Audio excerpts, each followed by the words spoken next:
اعوذ باللہ من الشیطان الرجیم بسم اللہ الرحمن الرحیم واذکر ربک فی نفسک تضرعا وخیفۃ ودون الجہر من القول بالغدو والآصال ولا تکن من الغافلین۔ اور آپ اپنے رب کو اپنے دل میں عاجزی اور خوف سے اور بلند آواز کے بغیر الفاظ سے صبح شام یاد کیا کرو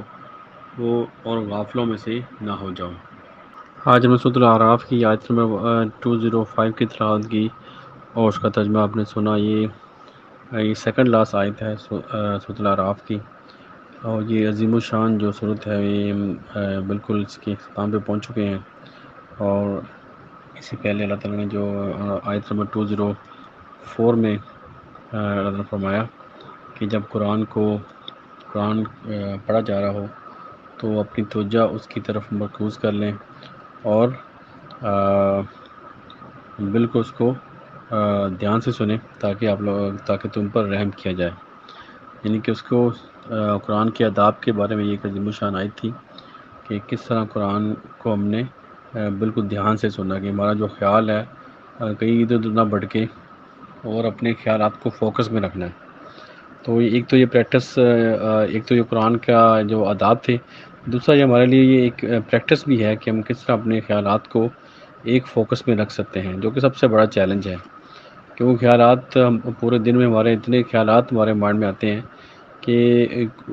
اس کی جو تعداد جو سائنسدانوں نے جو بتائی ہے، سائنٹسٹ نے، کہ وہ ایوریج جو ہے وہ 64,000 سے 65,000 کے درمیان جو ایوریج جو خیالات ہیں وہ انسان کے مائنڈ سے گزرتے ہیں۔ تو اس اتنے بے شمار خیالات کا اگر ہم اس پہ فوکس نہیں کر پاتے تو اس کا ہمیں فائدہ نہیں ہوتا۔ بہت سی جو کہہ لیں ہماری جو انرجی ہے وہ ویسٹ ہو جاتی ہے اتنے زیادہ خیالات کی وجہ سے۔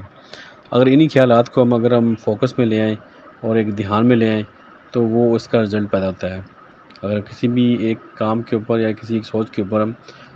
کچھ دیر کے لیے فوکس کریں تو اس چیز کے بارے میں ہمارے اندر جو نئے نئے خیالات آنا شروع ہو جاتے ہیں۔ اس کے کوئی پرابلم ہے اگر اس کے بارے میں ہم سوچتے ہیں تو پرابلم کا سلوشن آپ کے پاس آ جائے گا۔ اسی طرح جو بھی ہماری زندگی میں جو مسائل ہیں اگر ہم بالکل فوکس کے ساتھ اس کے اوپر غور و فکر کر لیں تو وہ ہماری چیز سالو ہو جاتی ہے۔ تو اس آیت کی جو آیت نمبر 204 تھی تو اس میں ہمارے لیے ایک پریکٹس بھی ہے کہ اگر ہم قرآن کو غور سے سنیں گے تو ہم جو ہماری دوسری زندگی ہے جو قرآن کے علاوہ جو ہم زندگی گزارتے ہیں اس میں بھی ہمیں ہیلپ فل ہوگی کہ ہم فوکس کو اچیو کر سکتے ہیں۔ تو آیت نمبر 205 میں اللہ تعالیٰ نے فرمایا کہ آپ اپنے رب کو دل میں عاجزی اور خوف سے اور بلند آواز کے بغیر الفاظ سے صبح و شام یاد کیا کرو اور غافلوں میں سے نہ ہو جاؤ۔ یہ بھی آیت ہے، یہ بھی ایک یہاں بھی ایک پریکٹس کروائی جا رہی ہے انسانوں سے کہ ہمیں اللہ تعالیٰ کو صبح شام اٹھتے بیٹھتے اور بلند آواز سے آہستہ آواز سے ہر غرض کے ہر طرح سے اللہ تعالیٰ کو ہمیں یاد رکھنا ہے۔ اور اس کا مقصد کیا ہے کہ ہم غافل نہ ہو جائیں، کیونکہ ہم اللہ تعالیٰ کی یاد سے اگر ہم غافل ہوتے ہیں تو ہم بڑی آسانی سے شیطان کے جو قبضے میں جا سکتے ہیں۔ یعنی کہ شیطان ہر وقت اسی کہہ لیں کہ خیال میں اسی موقع کی تلاش میں ہوتا ہے کہ کب انسان غافل ہو اور وہ اس کے اوپر اپنا کنٹرول حاصل کرے اور اس کو جہنم کی طرف لے جائے۔ تو اگر ہم ایز اے مسلمان اپنی زندگی میں غور و فکر کریں، جو طریقہ کار نبی پاک نے ہمیں بتایا ہے کہ ایک دن میں ہم 5 نمازیں پڑھتے ہیں جو ڈفرینٹ اوقات میں، جو کہ صبح فجر سے لے کے پھر ظہر تک ہے، ظہر سے پھر عصر، عصر سے پھر مغرب اور مغرب سے پھر عشاء، یہ 5 وقت ایک تو ہم نماز پڑھتے ہیں۔ ان نمازوں کے درمیان میں پھر آپ کہہ رہے ہیں کہ چانس ہوتا ہے کہ ہم غافل ہو سکتے ہیں، تو اس میں بھی ہمیں اللہ تعالیٰ کو یاد رکھنا چاہیے۔ یعنی کہ اگر ہم کام میں مصروف ہیں، اگر ہمیں تھوڑا سا بھی وقت ملتا ہے تو ہمیں اللہ تعالیٰ کے ذکر میں مشغول ہو جانا چاہیے تاکہ شیطان کسی بھی طریقے سے ہمارے اوپر غلبہ حاصل نہ کرے۔ جیسے کہ آج کل جو موبائل یا جو ٹی وی یا دوسرے جو ذرائع ہیں جو کہ انسانوں کی زندگی کو بہت زیادہ مصروف کر دیا ہے انہوں نے، کہ ہمیں جب بھی ٹائم ملتا ہے ہم اپنے موبائل کی طرف ہی جاتے ہیں۔ فار ایگزامپل ایون جو کام میں بھی یا گاڑی چلاتے ہوئے بھی، یا گھر میں بھی ہم اپنے فیملی ممبر کے ساتھ بیٹھے ہوتے ہیں تو بھی ہم اپنے موبائل کی طرف ہمارا زیادہ فوکس ہوتا ہے کہ موبائل میں کس کا میسج آیا ہے اور کیا ہو رہا ہے اس کے اندر، فیس بک کے اوپر یا دوسرے واٹس ایپ کے اوپر، یوٹیوب کے اوپر۔ اکثر لوگوں کی زندگی جو اسی کے اوپر گزرتی ہے، تو ہمارا جو فوکس ہے پھر وہ اللہ کی طرف ہمارا دھیان نہیں جاتا، وہ آسانی سے ہم شیطان کی ہمیں اپنے قبضے میں لے لیتا ہے اور ہمیں دوسرے خیالات میں گم کر دیتا ہے، اور ہم بالکل جو اللہ کی طرف دھیان ہی نہیں کر پاتے۔ تو اس آیت پہ اللہ تعالیٰ نے یہ ہمیں نصیحت کی ہے کہ صبح شام اور اونچی آواز سے، آہستہ آواز سے ہم اللہ تعالیٰ کو یاد کریں۔ تو یہ اس پہ اس کی طرف اشارہ کیا گیا ہے کہ ضروری نہیں کہ ہم بلند آواز سے کریں، ہم آہستہ آواز سے بھی ذکر کر سکتے ہیں، لیکن یہ جو درمیانہ بھی ہونا چاہیے، نہ ہی زیادہ اونچی آواز سے ذکر ہونا چاہیے، نہ ہی بالکل آہستہ آواز سے، اس کا درمیانہ جو رستہ ہے وہی سب سے اچھا ہے۔ اس کے سلسلے میں ایک حدیث ہے کہ آپ صلی اللہ علیہ وسلم ایک دفعہ جو صبح کے ٹائم نکلے تو جب وہ حضرت ابوبکر صدیق رضی اللہ عنہ کے گھر کے پاس سے گزرے تو ان کو بہت آہستہ آواز سے جو قرآن کی آواز آئی کہ ان کو یہ سمجھنا بہت مشکل تھا کہ کیا وہ بول رہے تھے، بالکل آہستہ آواز میں پڑھ رہے تھے نماز کے اندر قرآن۔ تو جب ان کا جب وہ چلتے ہوئے حضرت عمر فاروق رضی اللہ عنہ کے گھر کے پاس سے گزرے تو ان کی جو قرآن کی آواز تھی وہ بہت زیادہ بلند تھی اور باہر تک دور تک جا رہی تھی۔ تو آپ نے جب سب لوگ نماز کے لیے آئے اور فجر کے بعد آپ نے پوچھا کہ اے ابوبکر آپ اتنی آہستہ آواز سے کیوں پڑھ رہے تھے؟ تو آپ نے فرمایا کہ میں اس لیے آہستہ پڑھ رہا تھا کہ تاکہ دوسرے لوگ جو اس میں ڈسٹرب نہ ہوں۔ تو آپ نے فرمایا کہ تم اس کو تھوڑی سی اپنی آواز کو تھوڑا سا تیز کرو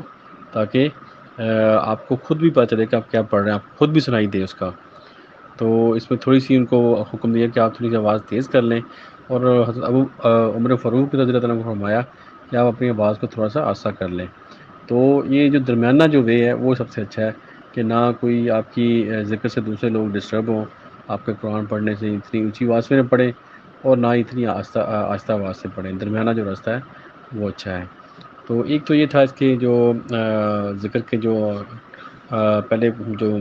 قرآن کے آداب تھے، یہاں پہ ذکر کے آداب بتائے جا رہے ہیں کہ صبح شام آہستہ آواز سے، بلند آواز سے اور اس کے درمیانی آواز سے یہ ذکر کرنے کا حکم ہے۔ اصل جو مقصد ہے کہ ہم غافل نہ ہوں اللہ تعالیٰ کی یاد سے۔ اور تیسرا اس کا جو اس کا جو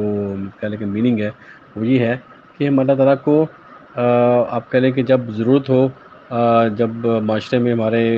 اتنے زیادہ مسائل ہوں اور دوسری جب دوسری آوازیں اتنی بلند ہو گئی ہوں جو جاہلیت کی، تو اس میں آپ کو اللہ تعالیٰ کی ذکر کی آواز کو بلند کرنا ہے، یعنی اللہ تعالیٰ کی جو ایک تو ذکر ہے، اس کا اللہ تعالیٰ کی یاد ہے، ایک ذکر کو نصیحت بھی کہتے ہیں کہ جو اللہ تعالیٰ کی جو نصیحت ہے، جو اللہ تعالیٰ کی کتاب ہے، اس کا ذکر بلند ہونا چاہیے، اس کو دنیا میں پھیلنا چاہیے تاکہ جو برائی اور کہ جو جہالت کے جو اندھیرے ہیں وہ دور ہوں۔ تو اس پہ جو ہمیں بلند آواز سے پھر اللہ تعالیٰ کے ذکر کو، اللہ تعالیٰ کی کتاب کو آگے پھیلانا ہے۔ اور اسی طرح جب اللہ تعالیٰ کا جب موقع آئے آہستہ آواز سے، تو آپ کو آہستہ آواز سے بھی یعنی کہ آپ کے جو اندر جو ہر انسان کو اپنے اندر بھی اللہ تعالیٰ کے ساتھ متوجہ ہونا چاہیے کہ آپ کو ایک خاموشی کی تلاش میں، ایک سکون کی تلاش میں آپ کو رہنا چاہیے، یعنی پورے دن میں آپ کو ایسا لمحہ ضرور تلاش کریں، کوئی ایسا وقت ضرور تلاش کریں جس میں آپ بیٹھ کے اللہ تعالیٰ سے بات کریں۔ بے شمار ایسی باتیں ہیں جو آپ انسانوں سے نہیں کر سکتے، وہ آپ اللہ تعالیٰ سے شیئر کر سکتے ہیں۔ اور آپ جب بھی آپ اللہ تعالیٰ سے اپنی باتوں کو شیئر کرتے ہیں تو اس سے کیا ہوتا ہے کہ آپ کی جو پریشر ہے، جو آپ کا ٹینشن ہے وہ ریلیز ہو جاتی ہے، یعنی کہ ہمارے اندر یہ بالکل عادت نہیں ہے اور ہم اللہ تعالیٰ سے بالکل بات نہیں کرتے، ہمارا فوکس ہوتا ہے کہ نماز پڑھی، سلام پھیرا اور بس ختم، اس کے بعد بالکل ہم متوجہ نہیں ہوتے۔ لیکن آپ پورے نماز میں اگر آپ کو اس کا عربی میں اس کا صحیح ترجمہ آتا ہو تو آپ کو یہ بھی ایک اچھا فوکس ہے۔ لیکن اس کے علاوہ اگر اپنی زبان کے اندر، جیسے اردو زبان ہے، پنجابی ہے، انگلش ہے، یا کسی بھی لینگویج کے اندر آپ اللہ تعالیٰ سے بات کر سکتے ہیں، تو اس میں کیا ہوگا کہ آپ کو ایک سکون ملے گا۔ یہ اس کی طرف اشارہ ہے کہ آہستہ آواز سے ذکر کرنا، یعنی کہ اپنے آپ کے اندر اللہ تعالیٰ سے باتیں کرنا، یہ بھی آپ کی جو پریشانیاں اور مشکلات کو دور کر دے گا۔ آپ اس کو آزما کے دیکھیں اس سے آپ کی زندگی میں بہت زیادہ سکون آئے گا۔ دعا ہے کہ اللہ تعالیٰ ہم سب کو عمل کی توفیق دے اور اپنا ذکر ہمیشہ کرنے کی توفیق دے، اور ہماری جو زندگی کا خاتمہ ہے وہ اللہ تعالیٰ کے ذکر کے اوپر ہو، اور پوری دنیا میں جہاں جہاں کوئی بھی انسان پریشان ہے اللہ تعالیٰ اس کی پریشانی دور کرے، جو بیمار ان کو شفا دے، اور جو فوت ہو چکے ہیں اللہ تعالیٰ ان کی مغفرت کرے۔ آمین۔ صدق اللہ العظیم۔ جزاک اللہ خیر۔